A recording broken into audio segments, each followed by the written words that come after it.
I think actually a lot of our success really was based on relationship building and also touching base with people, with everybody. You may not know who is going to be hit by this at the right time. You know, somebody may have come into some extra money, or, you know, you didn't realize that one of your volunteers felt passionately about the topic that you are covering for your Spring It On campaign, and you may be surprised by who really rises to the top and donates. So don't discount anybody, and just get the word out to as many people as you can in as many ways as you can. I think one of the things that helped with us in our campaign was just sort of having a consistent message across not only online, social media, our website, but also, you know, in-person meetings, board meetings, having flyers, having things to hand out, just sort of keeping that consistency across those different sort of communication vehicles. And then when you hear the word United Way, and then you probably feel, you know, that you're, you know, just, you know, engulfed in, but just do it. Okay, that is the advice that I give to you. Come in here, drop the fear, sit down, and realize that you can be. I keep saying that because I didn't think, never dreamed that we could be part of something like this. In the first year, you know, we really was so new to the campaign and Spring It On that we really just kind of tried to engage all of our networks between our parents and our donors and our students and our alums and community that support Buffalo Prep, launching it out there on our website, social media, various activities. In the second year, we took a much more targeted approach. We decided to have a phone bank. So we had our parents come in. It was a great way to engage them in this fundraising effort for Buffalo Prep. We had staggered different volunteers coming at different times between our parents and our alums, gave them each 20 people to call, called them, tried to get them kind of like an online phone bank, keep going, phone tree. That really served. It allowed us to double our fundraising efforts from the first year to the second and stay in the top 10 of organizations through the United Way that we're fundraising through Spring It On. For the first time, we actually had to stop and think about what particular thing do we want to promote and to get people to make donations for. And initially when we first started, we had all kinds of pictures up. You know, just showing what it is that we do. And then we pulled back and we had to narrow it down to one specific thing that we're trying to promote to get donations for. And I think for most new organization, it's picking that one particular thing within your organization that you truly need money for this one-day campaign. People want to know where our money's going, or where their money's going.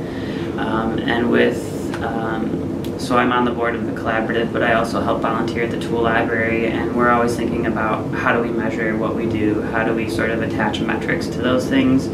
So we'll talk about, you know, how many volunteers we engaged over the course of the year, how many volunteer hours that entails, and then sort of using the agreed upon cost of how much a volunteer hour is worth, sort of giving that a monetary value and showing people, hey, we're bringing over $100,000 worth of volunteer service to the community.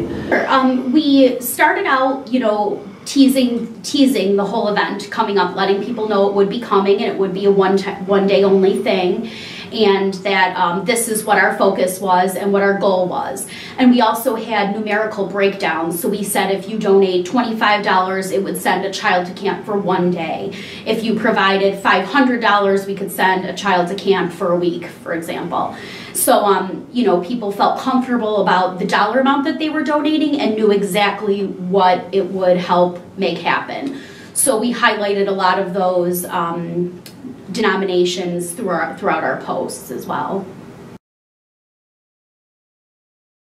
We did make a very strict timeline last year where we pinpointed which person from the organization would be handling which activity. So we had certain people handling our Facebook posts, our Twitter posts, our email blasts, and what we updated on the website as well. And I did have a detailed timeline with dates of when we wanted each one of those things to happen. And then obviously the day of, we did it by timeline of the day. So by 10 a.m. we had certain goals, by noon we had certain goals, and who was handling each one of those aspects as well. Social media is, especially if you're trying to attract sort of younger donors and younger people in your community, I think, social media is really indispensable. Some people think it's just, oh, it's nice to have, it's a nice tag on, but I think we're getting to a point where it's sort of crucial to have that.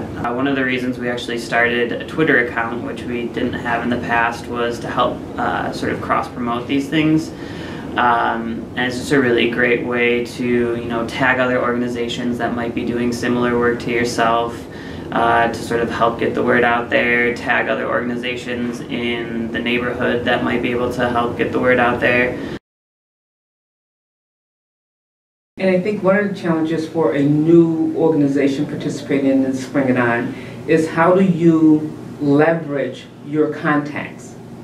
And how do you get the information out to them in a way that doesn't look like you're bombarding their email? And for example, she's got probably about 1,500 email addresses in an email, and then sending that information out via her email, and then posting on the Facebook, and then posting on Twitter. Those were the primary means that we used to promote last year. We decided to earmark a certain portion of the money that we raised for a ReTree campaign. So we're hoping to plant 1,000 trees across University District, and sort of having that money and showing, hey, the community raised this much money for this project. It was a lot easier for us to go out to different funders and to different stakeholders and say, hey, can you match this, or can you also provide funding, because the community has identified this as a really important issue and here's the money to back it up. We sent out the automatic emails that was part of the Spring-A-Thon system. So we did send those, and then we sent personal written thank you notes to every one of them as well. We did sort of just the obligatory like e-blast, thank you, you guys are amazing, that sort of thing. But some people actually said, hey, I want this $70 to go towards purchasing a tree.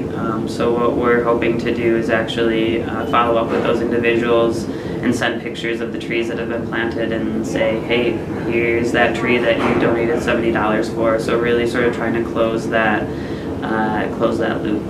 So we did the same way that we did a phone bank of all the people that called individuals to try to engage them in the Spring-A-Thon campaign. We had those same volunteers come back the next week to call the donors that participated in Spring-A-Thon to personally thank them for their donation and tell them our fundraising goal. I think the one thing about the thank you is that it says that even though this is a one-day campaign and you've done mass advertising and distribution for it, for you to actually have the time to say thank you for the donation in a way that is just as casual but yet professional at the exact same time. So you're using the same mechanism that you've used for the donation, and you're going back to them and saying, we want to thank you for your support.